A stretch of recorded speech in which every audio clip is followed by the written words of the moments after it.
Beginilah kondisi lorong untuk masuk di tempat parkir di Gedung Gramedia Kota Banda Aceh.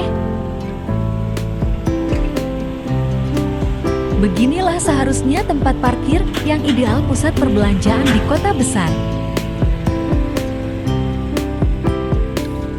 Problem ketiadaan tempat parkir yang memadai merupakan masalah serius di ibu kota provinsi Aceh ini.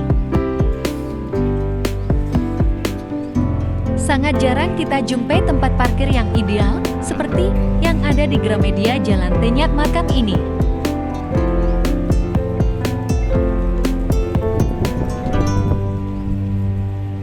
Semoga untuk ke depan pemerintah Kota Banda Aceh dalam memberikan pembangunan tempat perbelanjaan mewajibkan pemilik tempat usaha tersebut untuk menyediakan tempat parkir yang memadai. Semoga harapan itu dapat terwujud.